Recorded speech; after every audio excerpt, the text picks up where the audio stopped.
I'm Scott Johnson. This is my son Dylan. Our company is Johnson Brothers Grain and Livestock. We're here at Afton, Oklahoma. We raise wheat, double crop soybeans, some corn for silage. We run beef cows, and we background our calves. We bale straw for a mushroom plant at Miami, and bale some hay. These wheel loaders that we use, especially the ones with the floater tires on them, we use them in the cattle all winter feeding cattle. We put a lot of poultry litter on our farm ground, and so we use them to load poultry litter all year round. We bale round bales for the mushroom farm, as I said, and so we use the big loader with the big tires on it to pick up straw so we don't get any compaction on our crop ground, and we've got along really well with it, and it's really made a big difference in what we can do with the wheel loaders. For probably 20 years we've had payloaders, and the last loader we bought was this 270, and it's considerably bigger than the ones we've had in the past, and so it really added to the compaction problems. And our ground is real spongy when it's wet, and so a couple trips with a wheel loader with standard industrial tires and you're stuck. And so we were looking for something different, and I saw NTS. I'd seen a picture of what they were doing, and called up there and talked to the guys, and we bought the first set of the 1000s to put on the 270 and really liked them really well. And then we bought a set of 750s to put on the 250 that we've got, which is a slightly smaller loader.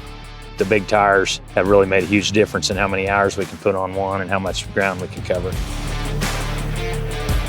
When we're using the industrial tires that came on the loaders, we were pretty much limited in the wintertime because we stay really wet here. Maybe a couple weeks out of the year will the ground even freeze. Most of the time it's wet. And we was pretty much limited to staying on the gravel or on the blacktop with them. So that really limited the amount of places we could use the loaders and the amount of work we could do with them. And since we've had the floater tires, we can pretty much use them like a tractor, or like Dylan said, they'll a lot of times go further than the tractor will.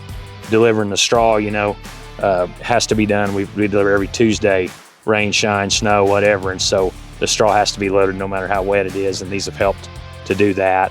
Even putting out hay for cattle, we would always have used a tractor. Now we use these loaders sometimes, and all of our guys like to run the loaders, and we've got, like I said, it's really expanded the amount of use we can get out of our loaders.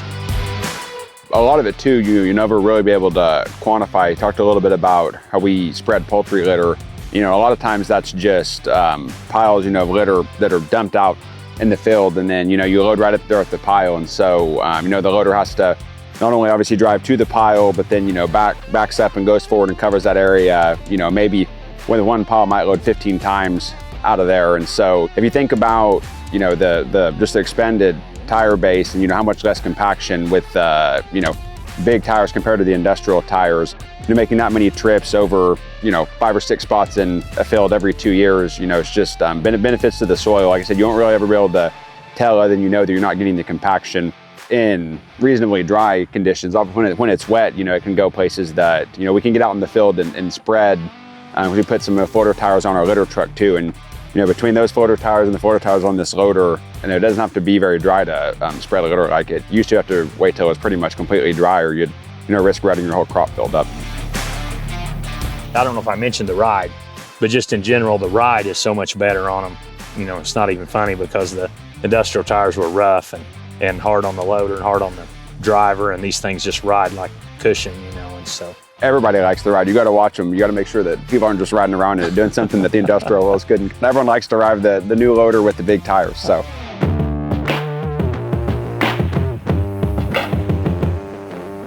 We did it basically all over the phone and by pictures, and Sky and the guys there. Sky was the one I talked to most.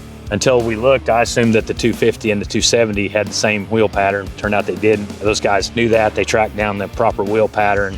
They were conscious of the offsets. We talked about that, and basically all it was done over the phone, and they shipped them down. They figured out a freight deal that was real reasonable for us, and they were really good to work with.